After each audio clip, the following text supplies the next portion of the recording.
Hey everyone, this is Pete, and welcome back to the 400 Mini show, in which we explore the built-in games of the 400 Mini retro gaming console and onwards into the rest of the Atari 8-bit substantial library.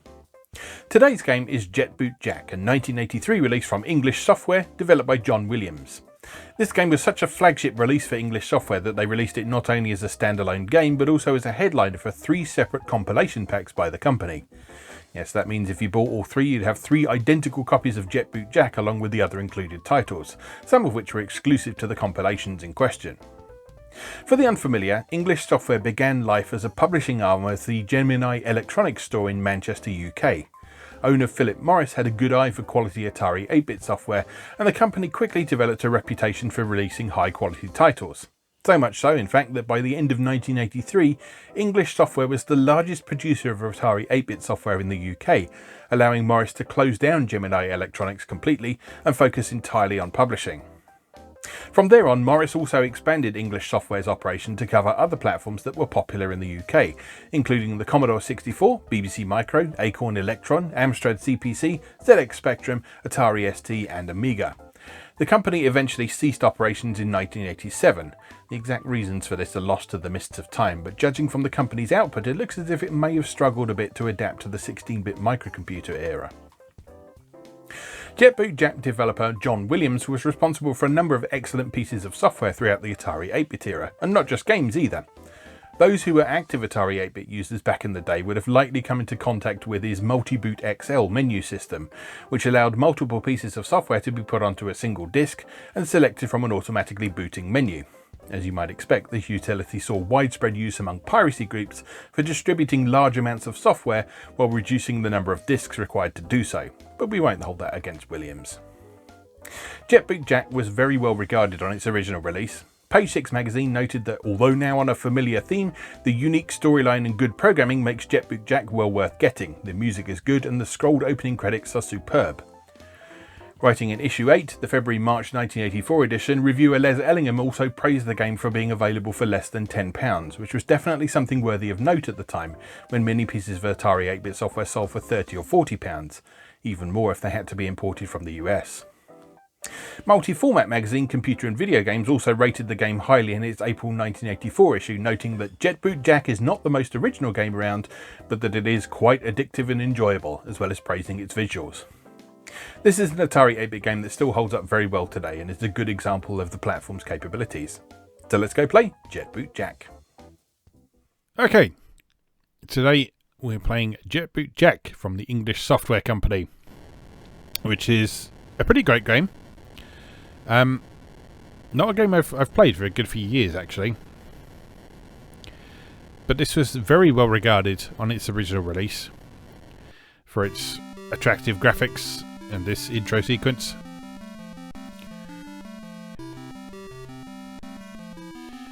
Okay, so we have a few options we can choose from here. The spacebar allows you to jump a certain number of levels forward, depending on how far you've previously progressed.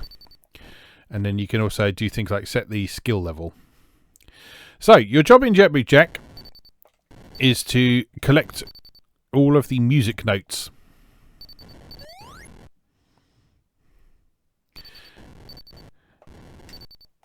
And that involves travelling around the stage on your jet-powered skates and collecting them. There's these bugs around the place which you can destroy by hopping up and down on the platform above them. And you have a fuel level to take into account down at the bottom of the screen. Your fuel can be replenished by... Oops. Don't do that. Your fuel can be replenished by headbutting those pink vinyl pods, they're called. Because the concept of this is that Jet Boot Jack is trying to amass the world's best record collection. And he's doing that by collecting the music notes from around the vinyl pressing plant.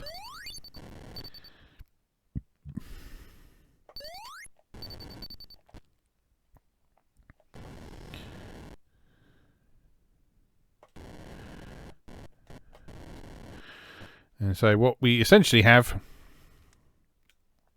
is a puzzle platform, I guess you'd call it.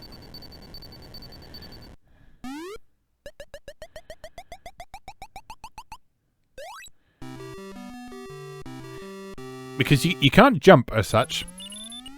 You can't jump as such, aside from the bouncy hop that you can do there, which is purely for destroying enemies rather than anything else. And so getting around involves using these elevators.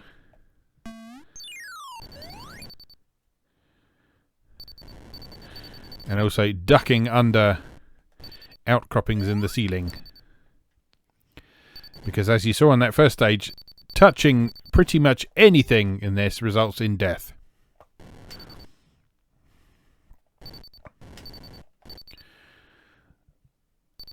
So you got to make sure that you don't touch the ceiling. You got to make sure you don't touch the bugs. Got to make sure that you don't. Oh, that's a tricky little business, isn't it? Okay, let's go down.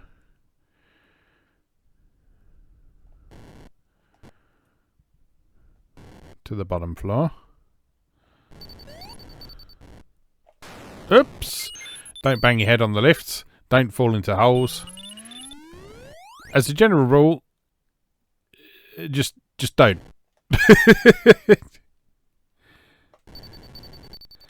Oops.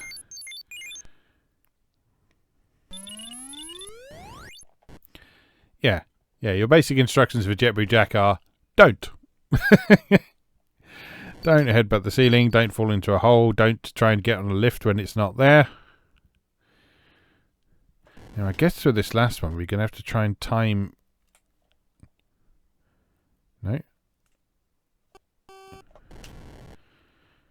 How do you do that then? Oops! Because you can't get off. Can you just jet over the gap? Surely not. Oh, no. I was never really good at this game back in the day, as you could probably tell. I had a great deal of trouble clearing the first level.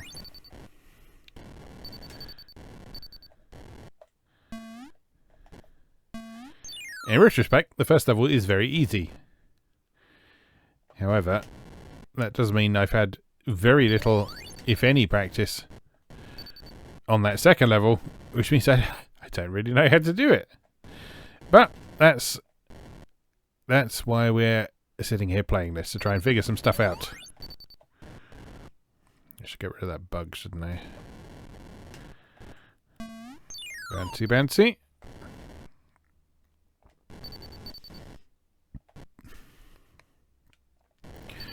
Now, unusually, you duck with the fire button in this. Now you jump by pushing down.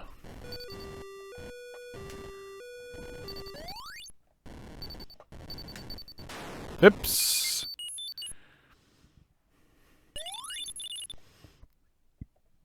And the reason for that is that the jump is for attacking stuff that is below you. And the fire button for ducking is just to make it easier to do it while you're moving.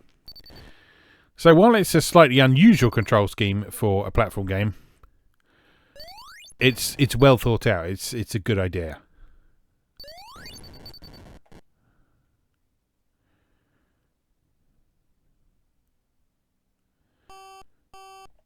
And you see, if you stand still for too long, your fuel will just start draining without you moving.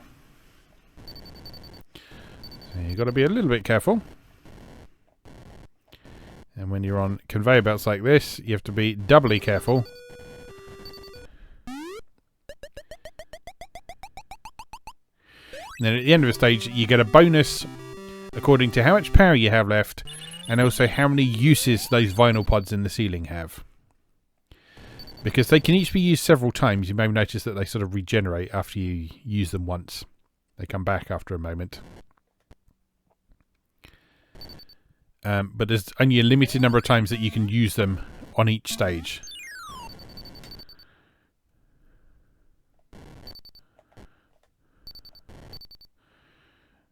Right, got to figure out how this works then. The only thing I can assume is that we have to jet across the gap, basically. But I've always been under the impression that that would just kill you. I guess we'll have to do some experimenting to find out. So wait for the... Oh, you can! You can just jet straight across the gap. It's only if like you bang into a lift that you die. Okay. This changes everything. Or it changes one thing anyway. It is something I didn't know about this game before.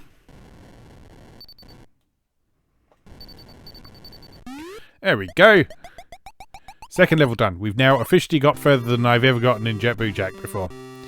How about that? Right. Onwards. What's that? Extra life. Extra life for 10,000 points. I will take it. Right. Presumably, yep, we can do that there as well. Okay. Right, this new knowledge changes everything I know about this game.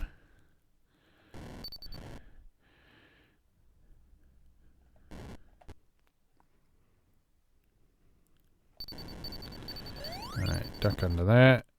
Get on the platform.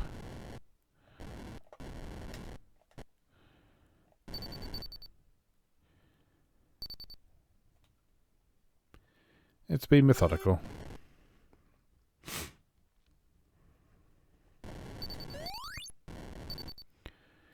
You notice that Jetbreak Jack is wearing a personal stereo because he's cool.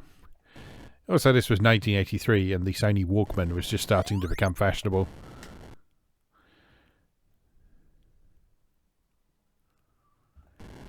So yeah, interesting little pop culture relic there. Now it might be better to go over the top so we can stomp on that bug.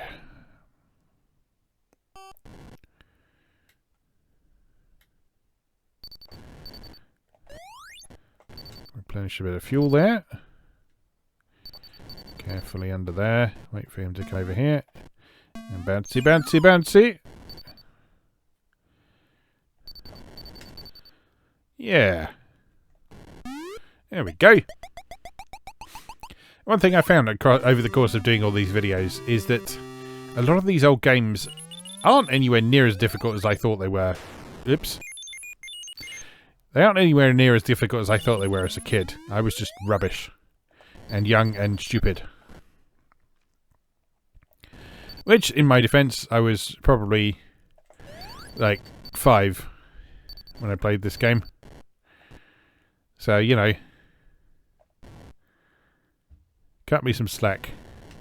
Not only was I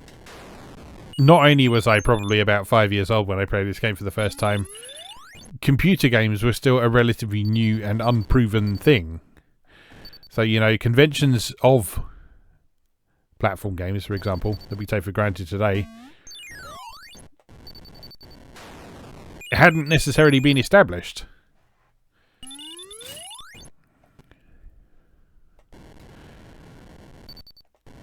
And while, yes, you might argue that it does make logical sense that if he's wearing jet boots, he would be able to jet his way across a gap.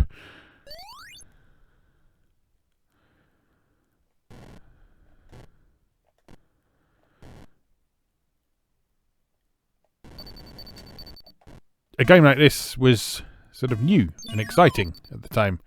Not something we'd come across before. Uh-oh. Oh no. Oh no. Oh dear. Oh dear me. Oh, it doesn't replenish your fuel. That's mean. That's very mean. Oh, and it's an immediate game over if you're out of fuel as well. That is harsh. Right, you see at the top there, it now says maximum jump 3, which means that I can jump straight to level 3 if I want to. But let's go from the beginning. Let's go from the beginning, because that way you can get some nice high scores. And high scores mean extra lives.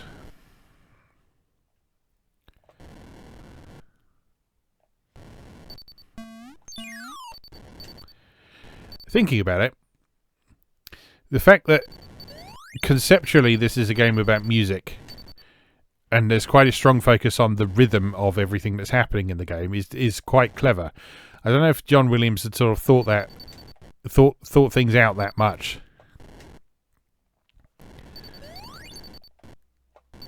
But it just so happens that this is a game about rhythm. It's about spotting the rhythm the platforms are moving. It's about you moving in rhythm with things so that you can negotiate various obstacles without dying. Oops.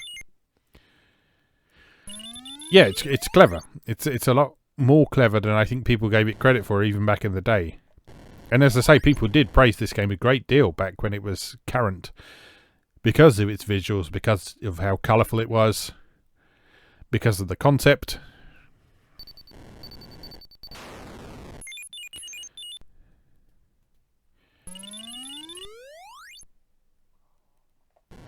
And while, yes, the reviews had it right that the concept of moving around platforms and collecting things was not anything new, even by 1983,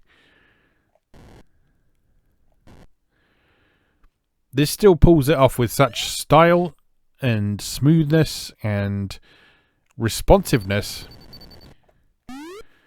that, yeah, you can't argue that this is a good game.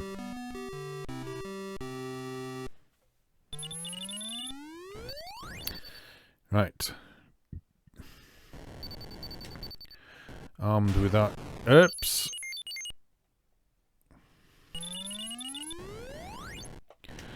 Armed with our newfound knowledge of what works in this game.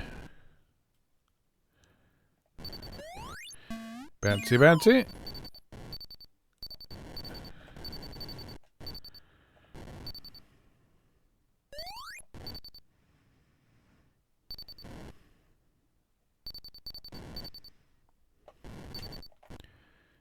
Okay, good.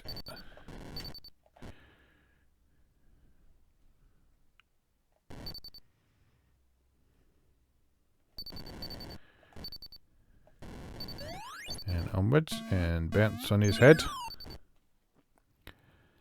And over the top, under there. Over the top again.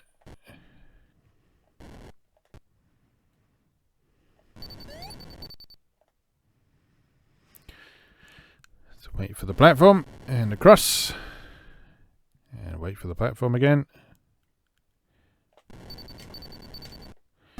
There we go. Oh, just short of the extra life with that bonus.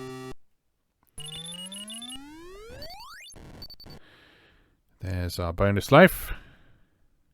Let's get rid of this bug first. A bit of bouncy bouncy.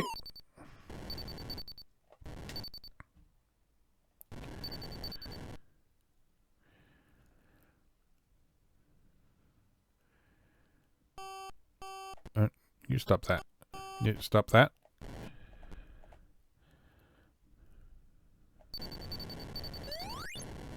Ducky ducky under there. Good. Good.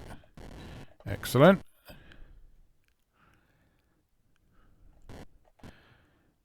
Alright, I can do this.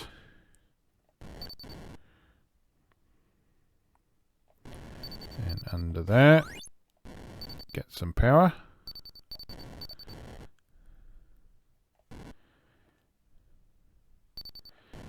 Go around this way, so you can do some bug stomping.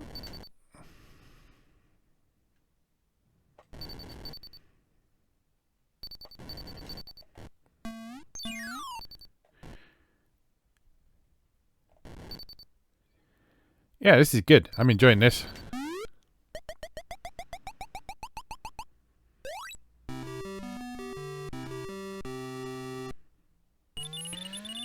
Right, this tricky old stage.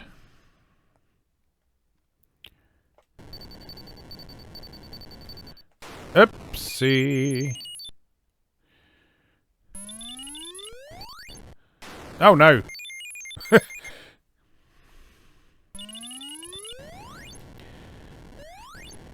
Oh, God, I'm completely lost my concentration.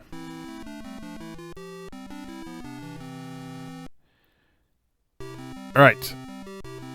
Another go. Because this is fun. This is a good game.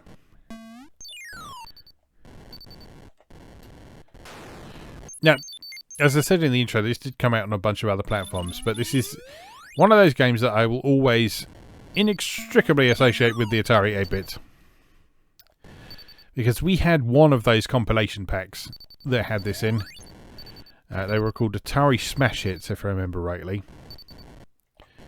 And they each had 4 games. And for the first 3 volumes, like I say, one of those 4 games was always Jet Boo Jack for some reason.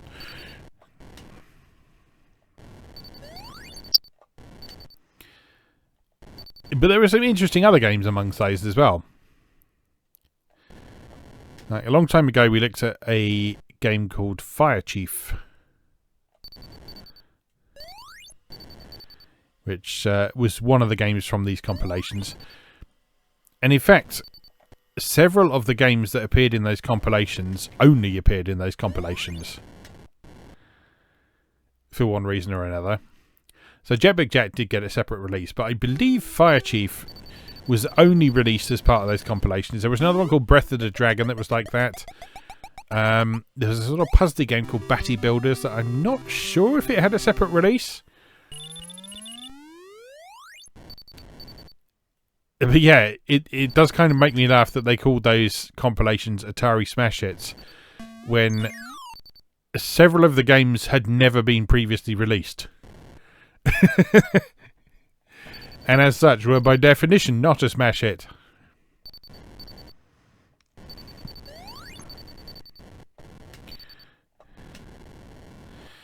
But, you know, it was a real Wild West out there back then. There was no sort of oversight of everything for people to say whether or not something was true or not. So if English Software decided to say that, yes, these are our smash hits, there was not really anyone to argue.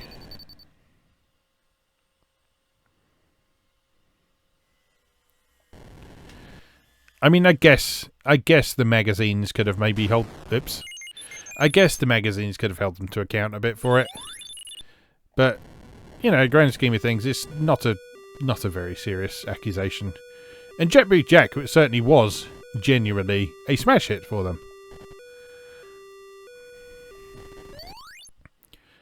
But I guess Atari Smash Hit brackets singular plus some other stuff you'd never heard of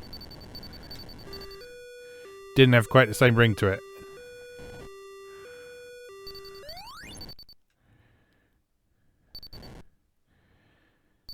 I guess what we're seeing there is the video game equivalent of the album track.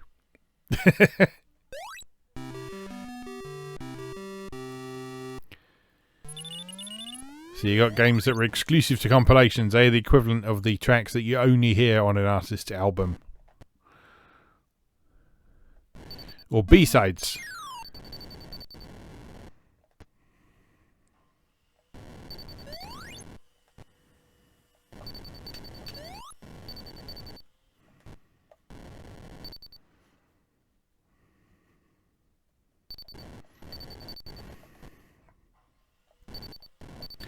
B-sides were sometimes a thing in video games. There are certain games that were only ever released as double packs. And inevitably, the first game in those packs is the one that usually became the most well-known. A good example is Rainbow Walker, that we looked at ages ago on the Atari A to Z series. You very rarely see that not distributed with another game called Countdown. And Countdown is a much less well-known game than Rainbow Walker is. I haven't actually played it. I believe it's still good. But Rainbow Walker just happens to be the one that people talk about a lot more. Oops. Death.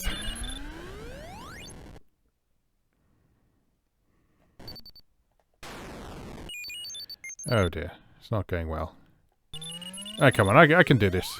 I can do this. Just need to concentrate. Or do that. Well, I mean, it's cleared out the bottom row now, isn't it? So, you know. Oh, no! I'm an idiot. I am an idiot. An idiot is me. Right, one more go.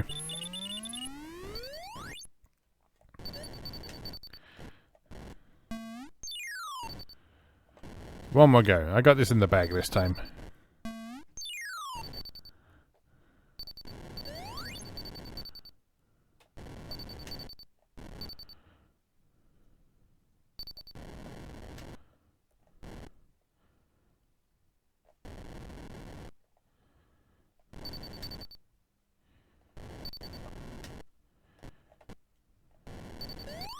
Alright, good. Going smoothly so far.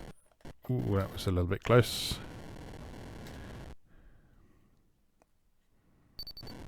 No! Poor timing. What did I say? It's a game about rhythm. And I ain't got it.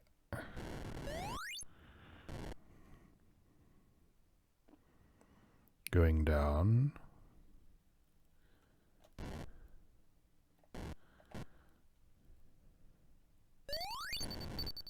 Good. Yep.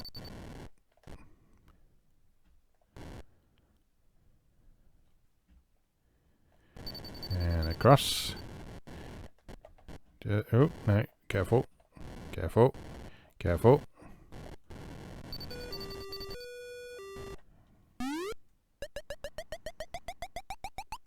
I misspoke before. You don't get a bonus for how much power you got left. You do get your power replenished at the start of the next level, though. Which is something, I guess.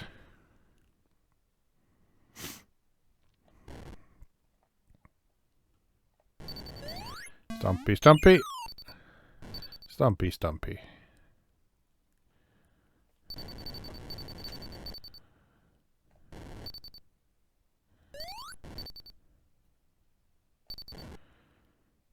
Okay, all going quite nicely so far.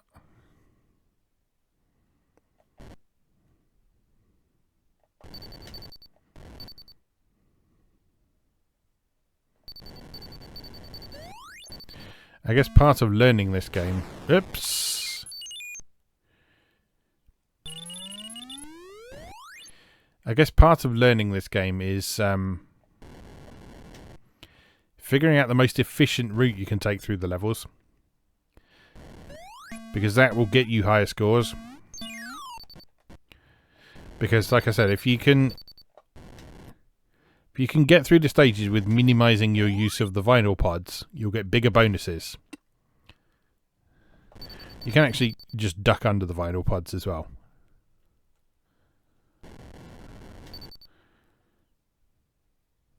So if you don't need them, that's a good tactic to use. There we go. You see there, with slightly more bonus, we're able to get the extra life by the end of that stage.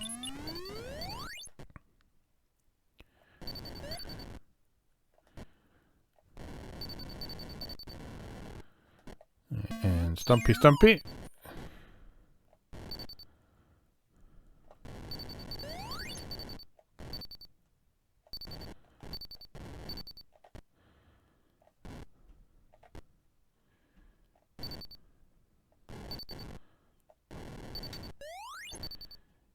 Okay, proceeding relatively smoothly so far. Let's just not do anything stupid.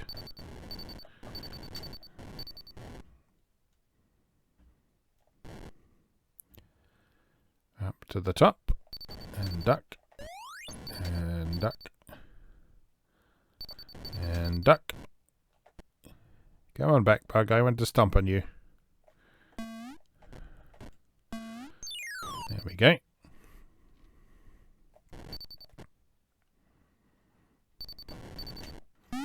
There we go. Very nice. Right, let's get through this level this time. We can do this. We can do this. I can absolutely do this. Watch this.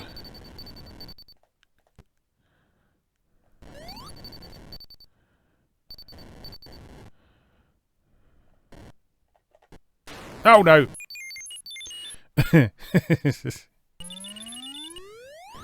Right. No more stupid mistakes. That was a stupid mistake. I'll freely admit that. But we've cleared out the bottom section now. So that means we can go up. Stomp on the bug.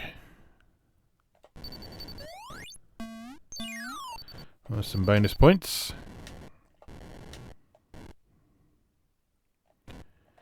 Make our way up here. Stomp on this bad boy.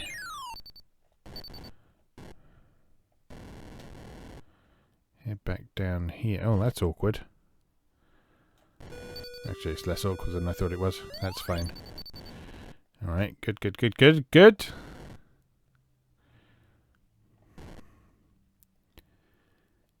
Yeah, nearly there. Getting very low on fuel, though. I've done it! Marvellous. No extra life at 20,000, though. You only get one extra life. Right. What the hell do we do here? Well, that's a start.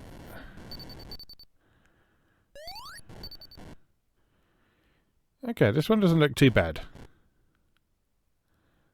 This one doesn't look too bad.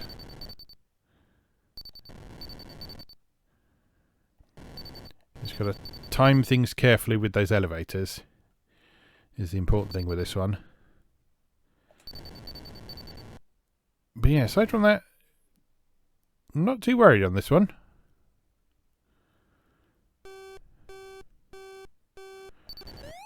Right, let's get some power back there. Move across there.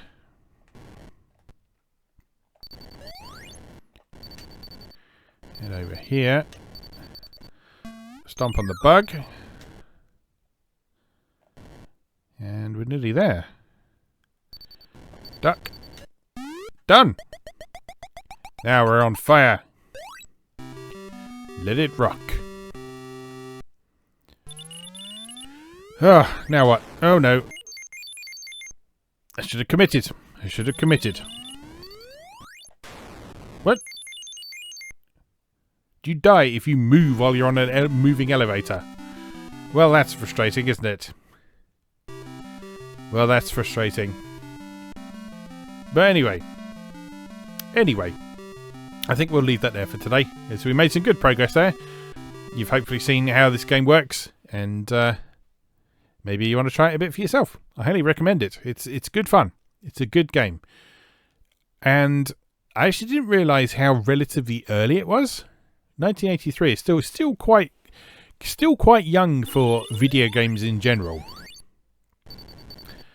And for something of this quality to come out then is pretty impressive. It's pretty impressive. So yeah, well done, Jon Williams. You are appreciated for far more than just Multi-Boot XL, believe me.